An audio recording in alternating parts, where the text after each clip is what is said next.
Halo pemirsa, senang sekali kabar Parlemen kembali hadir menyapa Anda. Kami menemani Anda dengan berbagai informasi seputar aktivitas, agenda dan isu penting yang menjadi perhatian Parlemen. Bersama saya Restu Landari, inilah kabar Parlemen selengkapnya.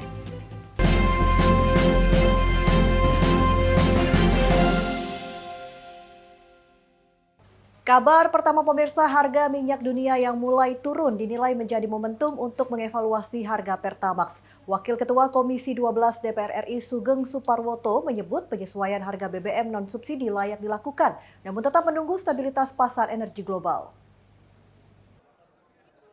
Wakil Ketua Komisi 12 DPR RI Sugeng Suparwoto menyatakan penurunan harga minyak dunia menjadi faktor penting dalam penentuan harga BBM non-subsidi seperti Pertamax. Menurutnya, harga minyak acuan dunia saat ini berada di kisaran 79 hingga 83 dolar Amerika Serikat per barel dan mengalami penurunan dibandingkan hari sebelumnya. Sugeng menjelaskan karena Pertamax merupakan BBM non-subsidi yang harganya mengikuti pergerakan harga minyak dunia, maka penyesuaian harga dinilai layak dilakukan. Namun ia juga mengingatkan agar keputusan tersebut tidak diambil secara terburu-buru, mengingat kondisi pasar energi global masih dipengaruhi tingginya volatilitas harga akibat gangguan pasokan dan dinamika cadangan minyak dunia. Jadi kalau tadi pertanyaan apakah harga Pertamax harus segera disesuaikan, menurut saya ya, tetapi ada sebuah parameter yang harus dihitung agar mengendap dulu harga di tingkat berapa. Karena kita jangan menjudge sesuatu dengan parameter yang juga belum stabil. Tapi prinsipnya memang BBM non-subsidi itu harus mengikuti harga crude dunia. Sugeng menambahkan, pemerintah dan Pertamina perlu terus memantau perkembangan harga minyak global, termasuk produksi negara-negara OPEC Plus dan kondisi cadangan strategis minyak dunia. Hal itu penting mengingat Indonesia masih menjadi negara pengimpor BBM dan LPG, sehingga sangat dipengaruhi oleh pergerakan harga energi di pasar internasional. Dari Jakarta, Natasha Alko Ade Chandra, Berita Nasional TV. Pemirsa, di tengah kenaikan harga minyak dunia dan ketidakpastian global, DPR menilai pemerintah masih berupaya menjaga daya beli masyarakat dengan menahan kenaikan harga BBM non-subsidi. Langkah ini dinilai penting untuk mencegah tekanan yang lebih besar terhadap masyarakat. Anggota Komisi 6 DPR RI Herman Hairon menyebut, pemerintah masih memberikan kompensasi terhadap harga BBM non-subsidi meski harga minyak dunia terus meningkat dalam beberapa bulan terakhir. Menurut Herman, kebijakan tersebut dilakukan untuk menjaga daya beli masyarakat, sekaligus mencegah dampak berantai terhadap kenaikan harga barang dan jasa lainnya. Jadi saya kira ya kita memberikan apresiasi lah ke pemerintah yang juga memperhatikan terhadap sektor-sektor yang ini sangat vital, sangat penting bagi masyarakat. Dan tentu mudah-mudahan jika fiskalnya ke depan semakin kuat, kompensasinya bisa diperbesar dan harganya menurun. Herman menambahkan, pemerintah juga tetap menjaga harga BBM bersubsidi agar tidak mengalami kenaikan hingga akhir tahun. Menurutnya, kebijakan tersebut menjadi bagian dari upaya menjaga stabilitas ekonomi dan melindungi masyarakat di tengah tekanan harga energi global. Dari Jakarta, Natasha Alko, Ade Chandra, Berita Nasional TV. Ya, selanjutnya pemirsa, meski harga minyak dunia saat ini berada di bawah 80 dolar Amerika Serikat per barel, Ketua Badan Anggaran DPR RI menilai pemerintah belum bisa langsung menyesuaikan harga BBM non-subsidi. Evaluasi masih diperlukan untuk melihat stabilitas harga minyak dalam beberapa waktu ke depan.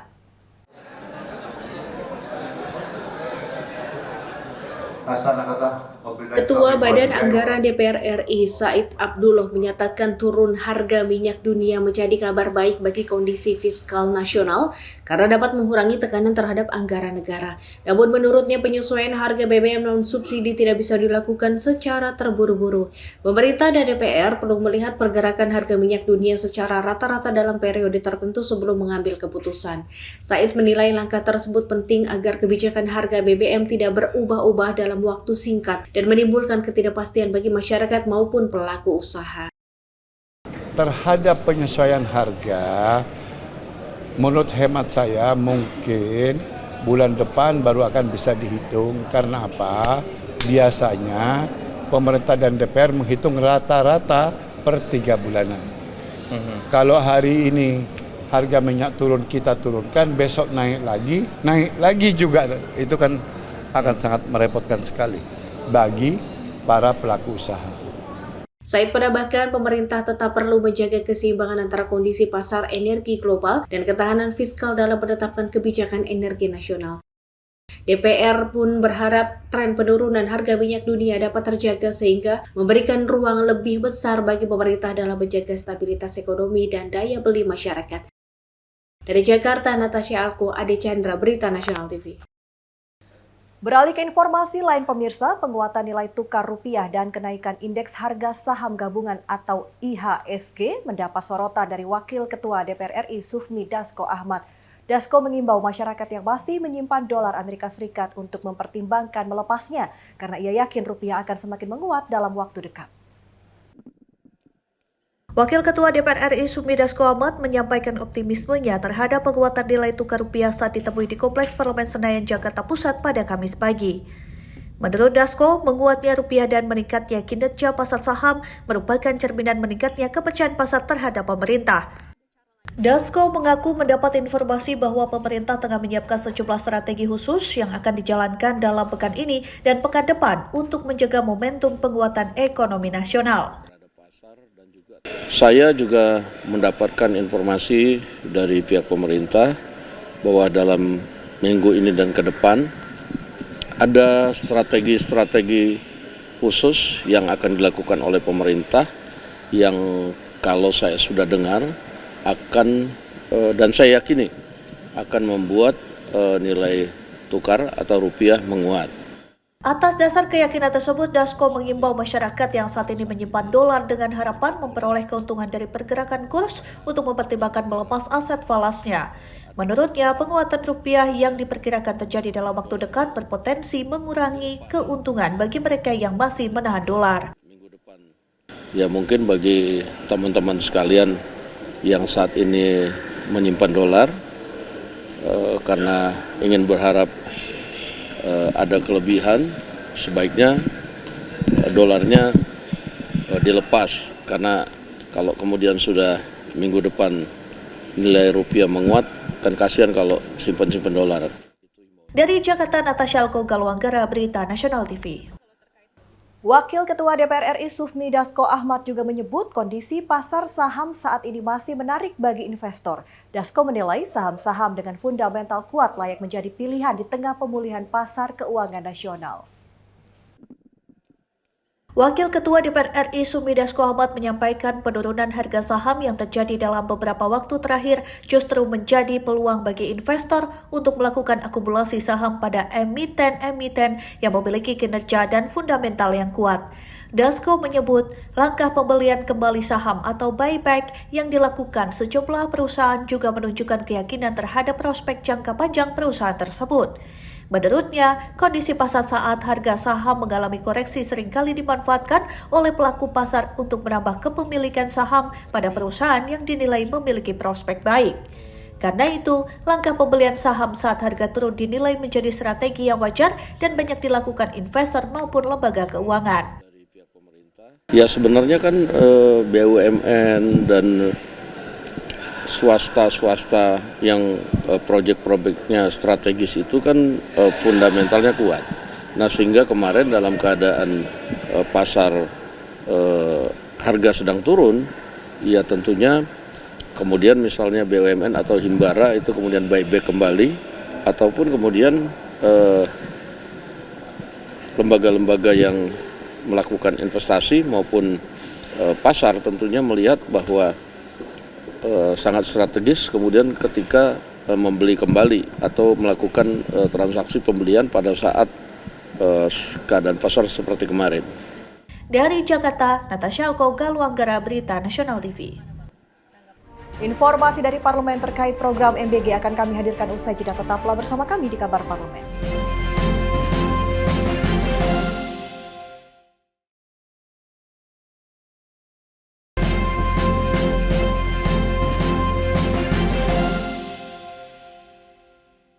Anda kembali bersama kami pemirsa di Kabar Parlemen.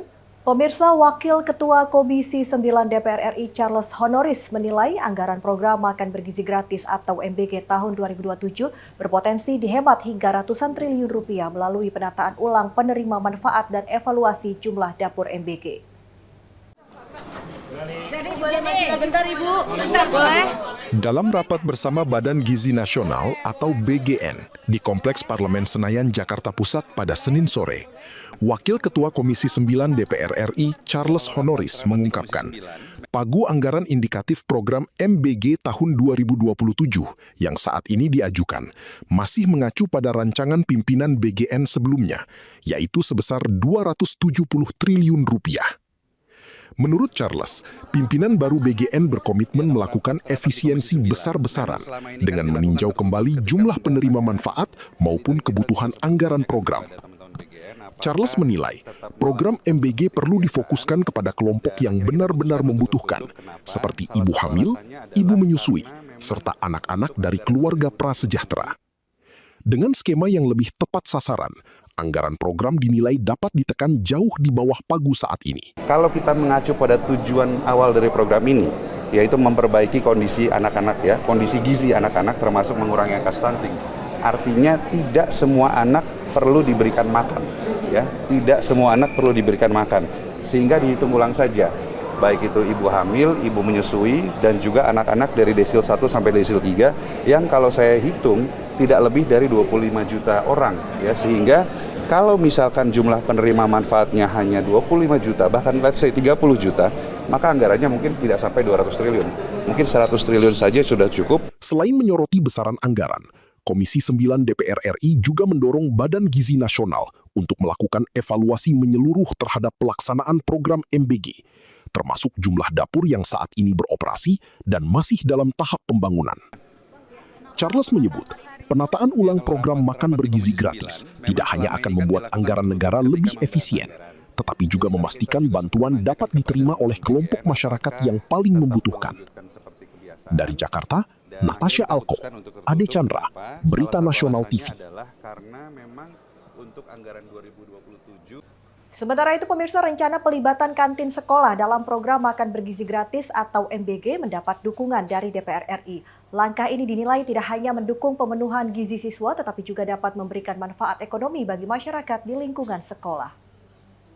Pelibatan kantin sekolah dalam program Makan Bergizi Gratis mulai menjadi perhatian dalam upaya meningkatkan efektivitas penyaluran program. Wakil Ketua Komisi 10 DPR RI menilai skema ini dapat memperluas partisipasi masyarakat sekaligus mendorong perputaran ekonomi di sekitar lingkungan sekolah. Menurutnya, program Makan Bergizi Gratis tidak hanya diharapkan mampu meningkatkan asupan gizi peserta didik, tetapi juga memberikan dampak ekonomi bagi pelaku usaha lokal dan masyarakat yang terlibat dalam penyediaan kebutuhan pangan. Kami di Komisi 10 pada prinsipnya setuju saja, tetapi lagi-lagi bahwa BGN ini merupakan mitra dari Komisi 9. Saran kami tentu bahwa Pak Mendikdasman menyampaikan MBG sangat bermanfaat bagi siswa-siswi kita. Maka kami di Komisi 10 tetap juga menyarankan bahwa kalau ini bermanfaat untuk siswa-siswi kita dalam rangka meningkatkan gizi, mencerdaskan siswa-siswi di sekolah, ya silahkan dilanjutkan, tetapi kami tentu menyarankan tata kelola juga diperbaiki. Kantin sekolah silahkan saja, justru lebih bagus untuk banyak melibatkan masyarakat kita, terutama yang ada di sekitar sekolah. Karena prinsipnya MBG juga kan untuk meningkatkan ekonomi di seputaran sekolah sebagai penerima manfaat. Pelibatan kantin sekolah juga dinilai dapat menjadi solusi bagi sejumlah daerah yang memiliki keterbatasan akses distribusi, khususnya wilayah kepulauan dan daerah tertinggal. Lalu menyebut, dengan memanfaatkan fasilitas dan sumber daya yang sudah ada di lingkungan sekolah, penyaluran program diharapkan dapat berjalan lebih efektif dan menjangkau lebih banyak penerima manfaat. Dari Jakarta, Natasha Alko, Ade Chandra, Berita Nasional TV. Informasi lainnya, pemirsa, pengunduran diri ratusan kepala sekolah di Sulawesi Selatan menjadi sorotan DPR RI. Wakil Ketua Komisi 10 DPR RI lalu Hadrian Irvani menilai peristiwa ini harus menjadi momentum untuk mengevaluasi tata kelola dana bantuan operasional sekolah atau BOS. Pengunduran diri ratusan kepala sekolah di Sulawesi Selatan memunculkan perhatian terhadap mekanisme pengelolaan dana BOS di daerah. Lalu Hadrian menilai, pemerintah melalui Kementerian Pendidikan Dasar dan Menengah perlu segera menelusuri akar permasalahan sekaligus melakukan evaluasi terhadap tata kelola dana BOS yang selama ini berjalan. Menurutnya, pembinaan, pendampingan, serta pemahaman terhadap petunjuk pelaksanaan dan petunjuk teknis penggunaan dana BOS menjadi hal penting untuk mencegah terjadinya permasalahan serupa di masa mendatang. Ya, pertama tentu kami menyayangkan hal tersebut terjadi. Kemudian yang kedua, kami meminta kepada Menteri Pendidikan Dasar dan Menengah dan seluruh jajaran untuk segera melakukan evaluasi dan mencari tahu kejadian yang sesungguhnya yang ada di Sulawesi Selatan hari ini. Yang berikutnya adalah tentu kami menyarankan agar dilakukan pendampingan, pembinaan ketika sekolah mengelola dana BOS tersebut. Karena ini tidak hanya terjadi di Sulawesi Selatan, tetapi juga di daerah-daerah lain banyak terjadi penyelewengan dana BOS. Nah, ketika terjadi seperti ini maka artinya pembinaan, kemudian tata kelola dan juklak-juknis penggunaan dana BOS tersebut harus kita evaluasi lagi. Lalu juga menilai koordinasi antara pemerintah daerah, Dinas Pendidikan, dan pihak sekolah perlu ditingkatkan agar pengelolaan dana BOS dapat berjalan sesuai ketentuan. Selain itu, evaluasi menyeluruh dinilai penting mengingat permasalahan pengelolaan dana BOS tidak hanya berpotensi terjadi di satu daerah saja, melainkan dapat menjadi perhatian nasional. Lalu menegaskan akan terus mengawal proses evaluasi yang dilakukan pemerintah. Sementara, jika dalam penelusuran ditemukan adanya unsur pelanggaran hukum, penanganannya diharapkan dapat dilakukan sesuai ketentuan yang berlaku. Dari Jakarta, Natasha Alko, Edi Chandra, Berita Nasional TV. DPR RI sikapi perkembangan ekonomi nasional, selengkapnya usai jeda kabar parlemen segera kembali.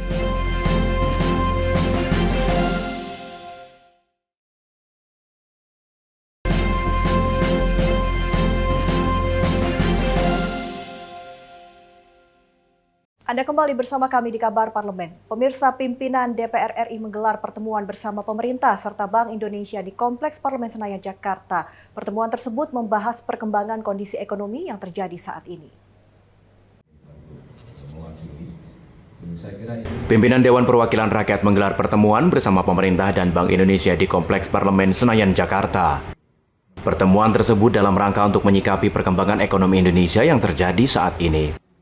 Wakil Ketua DPR Dasko mengatakan pertemuan itu juga sebagai koordinasi antar kebijakan fiskal dan moneter agar dapat berjalan selaras dalam mendorong pertumbuhan ekonomi.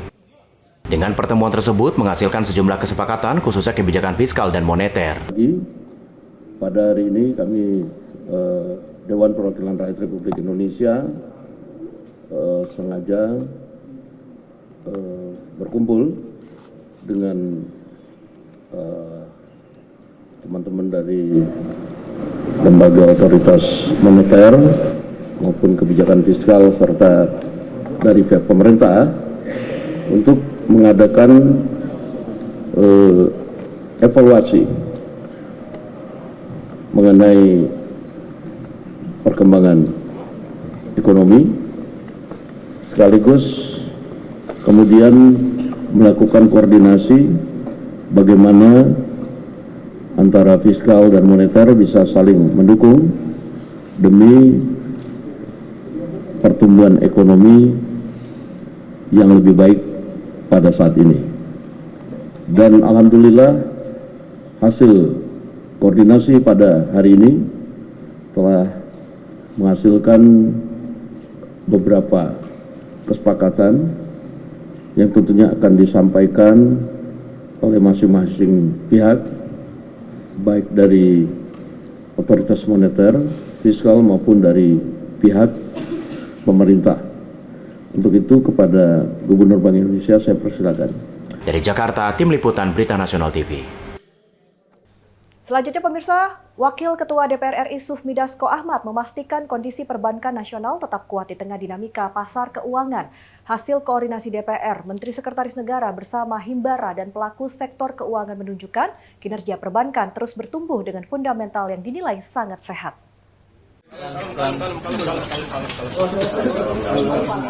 Di tengah dinamika pasar keuangan yang terjadi belakangan ini, DPR RI mengumpulkan sejumlah pemangku kepentingan sektor keuangan untuk membahas kondisi terkini perbankan nasional. Pertemuan dengan tujuan koordinasi dan evaluasi digelar di Kompleks Parlemen Senayan, Jakarta, Selasa 9 Juni 2026, dihadiri Wakil Ketua DPR RI Sufmi Dasko Ahmad, Menteri Sekretaris Negara Prasetyo Hadi, Himpunan Bank Milik Negara atau Himbara, serta sejumlah pelaku pasar dan industri keuangan. Dalam pertemuan ini, DPR menerima paparan dari Ketua Himbara Putrama Wahyu Setiawan, Direktur Utama Bank Mandiri Ridwan, serta Ketua Perbanas Eri Gunadi mengenai perkembangan industri perbankan terkini.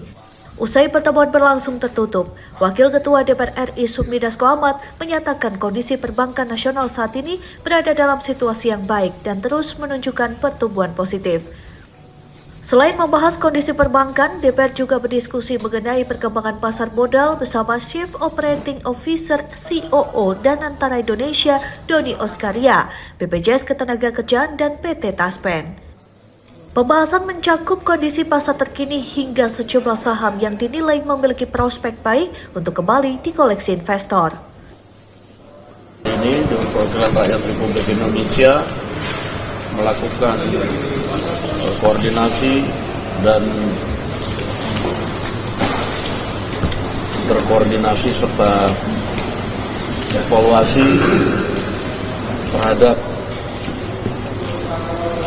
situasi pada saat ini berkaitan dengan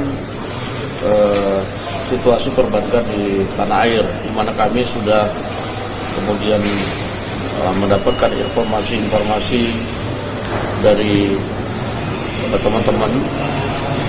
Di sebelah saya ada Pak Putrama selaku Ketua Himbara, kemudian ada Pak Ridwan dari Bank Mandiri, sebelah kiri ada Pak Eri Gunadi sebagai Ketua Perbankan Nasional. Kita kemudian tadi banyak bertukar pikiran mengenai situasi baik dari Himbara maupun perbankan nasional pada saat ini yang berdasarkan hasil diskusi perkembangannya sangat bagus dan mungkin nanti akan diterangkan langsung. Sementara itu, Ketua Himbara Putrama Wahyu Setiawan menegaskan kinerja bank-bank Himbara saat ini berada dalam kondisi terbaik secara fundamental. Pertumbuhan kredit rata-rata mencapai 20%, sedangkan dana pihak ketiga tumbuh di kisaran 20 hingga 30%. Dari sisi likuiditas, loan to deposit ratio atau LDR berada di kisaran 88 hingga 90%. Kualitas kredit juga tetap terjaga dengan rasio kredit bermasalah atau NPL rata-rata di bawah 2%. Data ini menjadi dasar penilaian bahwa kondisi perbankan nasional masih berada dalam jalur yang sehat. Bahwa secara fundamental kinerja di Himbara ini sangat bagus dan saat ini adalah kinerja terbaiknya Himbara. Sebagai gambaran dapat saya sampaikan untuk pertumbuhan kredit rata-rata di Himbara tumbuh di kisaran 20%. Kemudian juga dana pihak ketiga tumbuh di kisaran 20-30%. Kemudian juga likuiditas terjaga dengan sangat baik. LDR ada di kisaran 88% sampai dengan 90%. Kemudian selain itu juga loan loss reserve, credit cost juga terjaga. Rata-rata NPL ada di bawah kisaran 2%.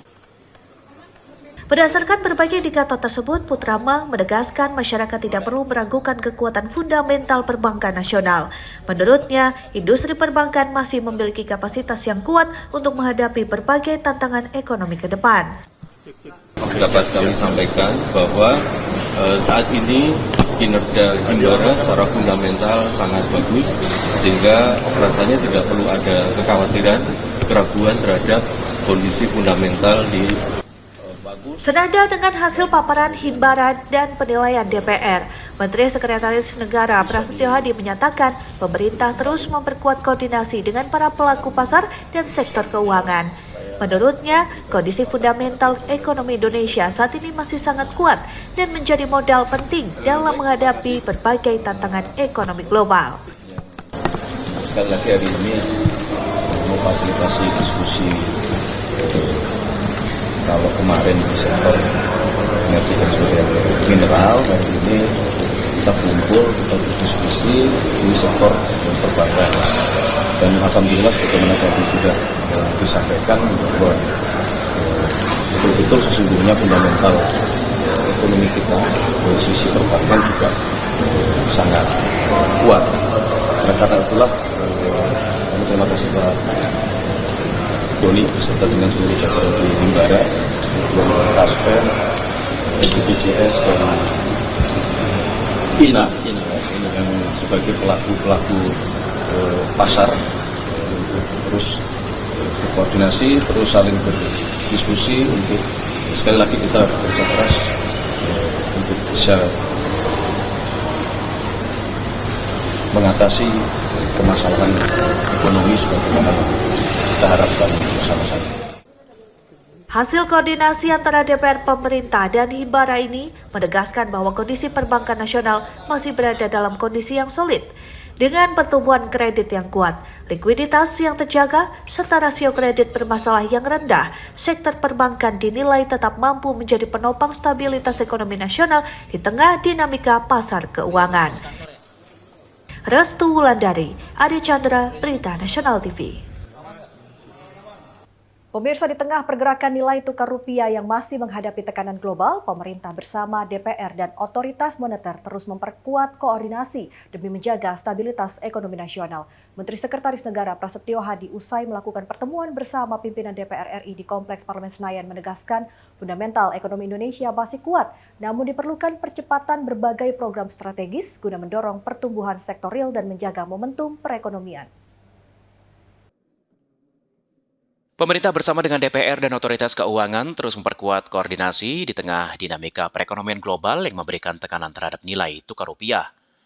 Menteri Sekretaris Negara Prasetyo Hadi menyatakan fundamental ekonomi Indonesia masih berada dalam kondisi yang kuat meski nilai tukar rupiah melemah terhadap dolar Amerika Serikat. Hal ini disampaikan Menteri Sekretaris Negara Prasetyo Hadi usai menghadiri pertemuan bersama pimpinan DPR dan Bank Indonesia di Kompleks Parlemen Senayan, Jakarta pada Sabtu 6 Juni 2026.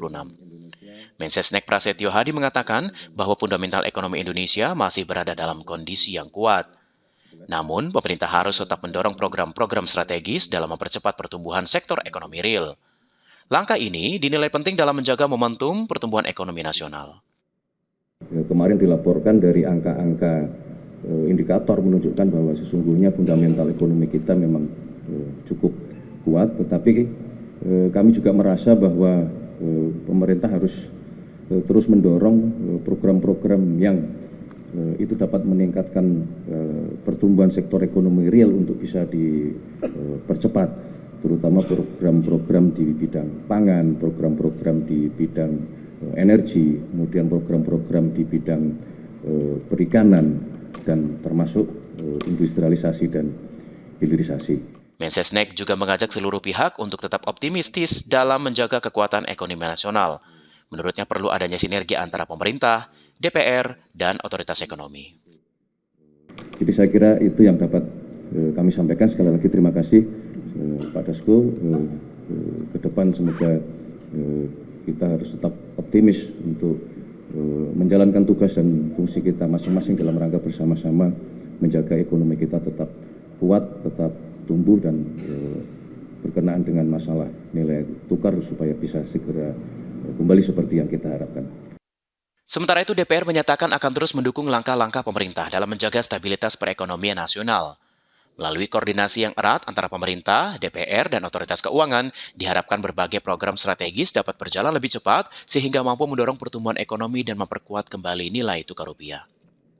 Ade Chandra, Anggada Agung, Berita Nasional TV.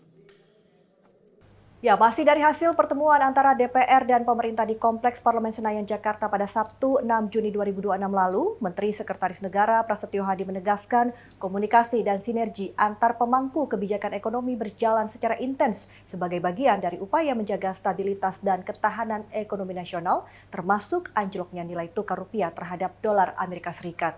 Menurut Mensesnek, koordinasi terus dilakukan, tidak bisa langsung diukur dari pergerakan nilai tukar dalam waktu jangka pendek. Upaya menjaga stabilitas ekonomi nasional terus dilakukan pemerintah bersama dengan otoritas keuangan. Menteri Sekretaris Negara Prasetyo Hadi menegaskan koordinasi antar lembaga ekonomi berjalan secara intens termasuk dalam menyikapi pergerakan nilai tukar rupiah terhadap dolar Amerika Serikat yang menyentuh 18.000. Hal ini disampaikan Mensesnek usai pertemuan antara DPR dan pemerintah di Kompleks Senayan, Jakarta pada Sabtu 6 Juni 2026. Namun pelemahan maupun penguatan nilai tukar rupiah dipengaruhi sejumlah faktor yang dinilai tak bisa diselesaikan hanya melalui satu kebijakan. Tekanan rupiah disebut berasal dari berbagai variabel termasuk kondisi fundamental ekonomi nasional dan ketergantungan terhadap impor.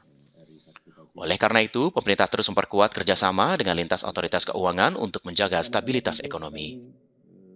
Dirapatkan bersama gitu, kenapa nggak ada pas 17.000 gitu, 18.000 baru? Kita rapatnya intens. Pertemuan antara pelaku otoritas ekonomi itu intens. Tapi dolar tetap menguat, Pak.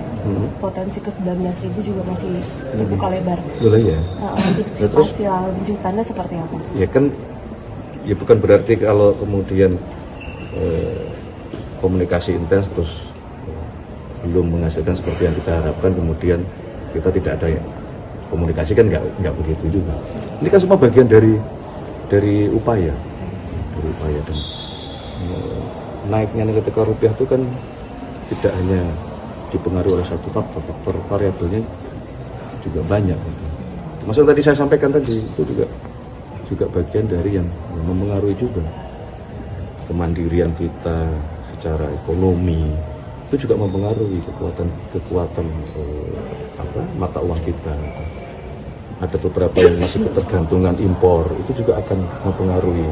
Makanya ini tidak bisa berdiri sendiri gitu. Nah, sehingga yang dibutuhkan sekarang tentu kerjasama, apalagi otoritas yang berkaitan dengan masalah ekonomi baik moneter maupun fiskal. Pemerintah menegaskan koordinasi antar otoritas ekonomi akan terus diperkuat untuk merespon berbagai tantangan perekonomian yang berkembang. Melalui kerjasama yang erat antara pemerintah, Bank Indonesia, dan otoritas terkait, diharapkan stabilitas ekonomi nasional dapat terjaga serta memberikan dukungan bagi penguatan nilai tukar rupiah ke depan. Ade Chandra, Anggada Agung, Berita Nasional TV.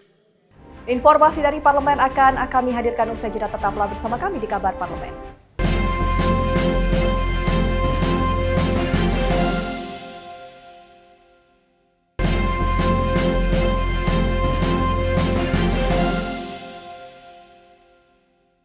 Terima kasih Anda masih bersama kami di Kabar Parlemen. Pemirsa, kita flashback ke pekan lalu di mana rapat paripurna DPR RI resmi menyetujui rancangan Undang-Undang Nomor 2 Tahun 2002 tentang kepolisian menjadi undang-undang. Pengesahan dilakukan dalam rapat paripurna ke-21 masa persidangan 5 tahun sidang 2025-2026 di Kompleks Parlemen Senayan, Jakarta.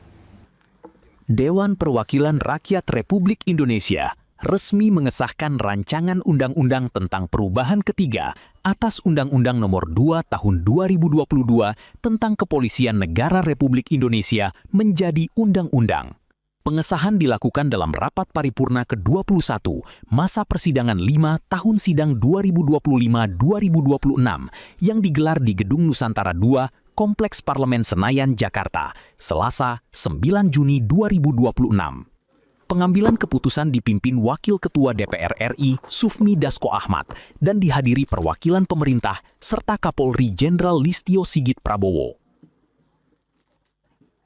Sebelum pengambilan keputusan tingkat 2, Ketua Komisi 3 DPR RI Habibur Rahman menyampaikan laporan hasil pembahasan RUU Polri yang telah dilakukan bersama pemerintah. Setelah mendengarkan laporan tersebut, Wakil Ketua DPR RI Sufmi Dasko Ahmad meminta persetujuan seluruh fraksi terhadap RUU Polri untuk disahkan menjadi undang-undang. Seluruh peserta rapat paripurna menyatakan setuju secara bulat. Sampaikan pendapat akhir mewakili Presiden. Sekarang kami akan menanyakan kembali kepada seluruh peserta sidang yang terhormat, apakah rancangan undang-undang perubahan ketiga atas Undang-Undang Nomor 2 Tahun 2002 tentang Kepolisian Negara Republik Indonesia dapat disetujui untuk disahkan menjadi undang-undang. Setuju. Terima kasih. Melalui forum ini kami menyampaikan penghargaan dan terima kasih yang setinggi-tingginya kepada yang terhormat Menteri Hukum Republik Indonesia, Menteri Sekretaris Negara, Menteri Keuangan, dan Menteri Pendayagunaan Aparatur Negara dan Reformasi Birokrasi atas segala peran serta dan kerjasama yang telah diberikan selama pembahasan rancangan undang-undang tersebut. Sebelum disahkan, RUU Polri terlebih dahulu telah mendapat persetujuan dalam rapat kerja tingkat 1 antara Komisi 3 DPR dan pemerintah pada hari yang sama. Pembahasan mencangkup penyelesaian daftar inventarisasi masalah atau DIM, serta penyempurnaan berbagai ketentuan dalam revisi undang-undang tersebut. DPR menyatakan pembahasan RUU Polri juga melibatkan partisipasi publik melalui rapat dengar pendapat, diskusi dengan akademisi, pakar hukum, serta berbagai elemen masyarakat di sejumlah daerah. Langkah tersebut diklaim dilakukan untuk memastikan materi muatan undang-undang dapat menjawab kebutuhan penegakan hukum dan tantangan keamanan ke depan. Dengan persetujuan rapat paripurna, maka proses pembahasan RUU Polri di DPR resmi tuntas dan memasuki tahap pengundangan sebagai undang-undang. Pengesahan ini menandai berakhirnya rangkaian pembahasan revisi UU Polri yang sebelumnya telah disetujui menjadi usul inisiatif DPR dan dibahas bersama pemerintah dalam masa sidang tahun 2026. Restu Wulandari, Ade Chandra, Berita Nasional TV.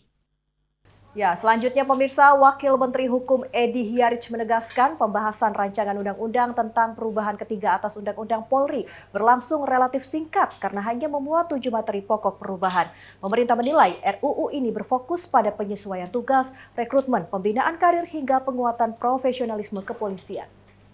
Para anggota Dewan dan hadirin yang kami muliakan, Rapat paripurna DPR RI menyetujui rancangan undang-undang tentang perubahan ketiga atas Undang-Undang Nomor 2 Tahun 2002 tentang Kepolisian Negara Republik Indonesia.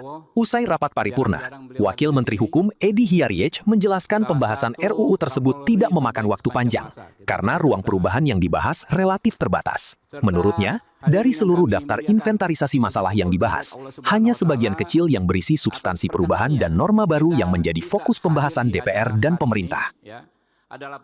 Edi menyebut terdapat 7 materi pokok yang menjadi fokus revisi UU Polri. Salah satunya menyangkut tugas Polri dalam mendukung pelaksanaan arah kebijakan Presiden. Selain itu, revisi juga mengatur rekrutmen anggota Polri dengan memberikan afirmasi bagi penyandang disabilitas sesuai kompetensi dan keahlian yang dimiliki. Jadi satu hal, saya mau jelaskan dulu.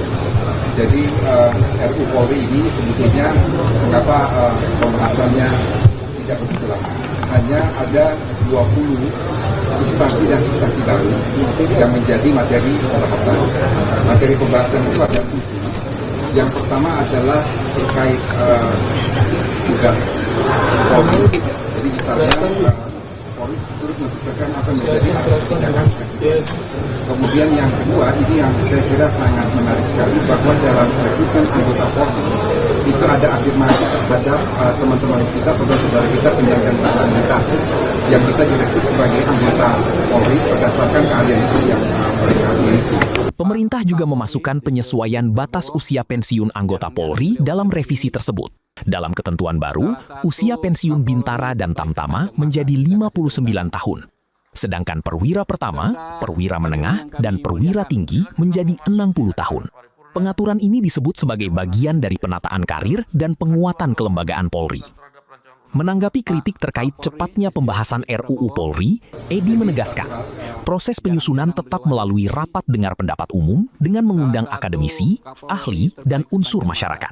Menurutnya, perubahan dalam RUU ini memang terbatas, sehingga pembahasan dapat diselesaikan dalam waktu yang lebih singkat dibandingkan undang-undang lain yang memiliki cakupan perubahan lebih luas.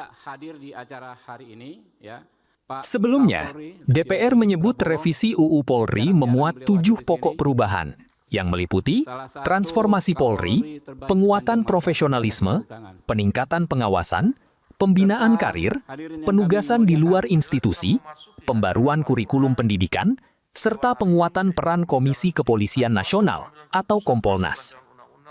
Revisi ini diharapkan dapat menyesuaikan peran Polri dengan perkembangan sistem hukum nasional, termasuk implementasi KUHP dan KUHAP yang baru. Pemerintah menegaskan, revisi UU Polri tidak melakukan perubahan menyeluruh terhadap tugas dan kewenangan kepolisian. Karena itu, pembahasan difokuskan pada sejumlah substansi yang dinilai perlu disesuaikan dengan kebutuhan kelembagaan dan tantangan penegakan hukum saat ini. Sebelumnya, DPR mengesahkan revisi Undang-Undang tentang Perubahan Ketiga atas UU Nomor 2 Tahun 2022 tentang Kepolisian Negara Republik Indonesia, RUU Polri. Pengesahan dilakukan pada rapat paripurna ke-21, masa persidangan 5 tahun sidang 2025-2026, Selasa, 9 Juni 2026.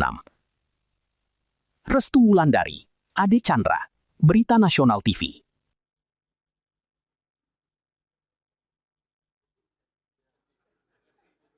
Sementara itu, Kepolisian Negara Republik Indonesia menyambut baik atas pengesahan rancangan undang-undang tentang perubahan ketiga atas Undang-Undang Nomor 2 Tahun 2002 tentang Polri menjadi undang-undang. Kapolri Jenderal Listio Sigit Prabowo usai rapat paripurna di DPR menyatakan revisi Undang-Undang Polri menjadi momentum penting untuk memperkuat transformasi kepolisian agar semakin mampu menjawab harapan masyarakat. Pak Kapolri Listio Sigit Prabowo. Rapat paripurna DPR RI di Kompleks Parlemen Senayan, Jakarta, Selasa, 9 Juni 2026, resmi menyetujui RUU Polri menjadi undang-undang. Pengesahan menandai berakhirnya proses pembahasan panjang antara DPR, pemerintah, dan berbagai elemen masyarakat. Kapolri Jenderal Listio Sigit Prabowo dalam konferensi pers usai paripurna menyebut, revisi UU Polri tidak hanya menyesuaikan kebutuhan kelembagaan, namun juga merupakan hasil penyerapan berbagai masukan dari masyarakat dan pemangku kepentingan. Menurutnya, perubahan ini menjadi bagian dari upaya memperkuat profesionalisme dan akuntabilitas kepolisian. Kami berterima kasih kepada seluruh masyarakat, rekan-rekan mitra DPR dan juga pemerintah yang telah mengantar sehingga revisi Undang-Undang Kepolisian yang memang sudah cukup lama, tahun 2002, maka ini adalah perubahan ketiga, karena memang sebelumnya ada perubahan Ciptaker, Polri ikut di dalamnya, dan ini adalah perubahan ketiga yang menurut kami ini adalah bagian dari upaya untuk menjawab apa yang menjadi harapan publik, karena memang banyak hal yang kita serap.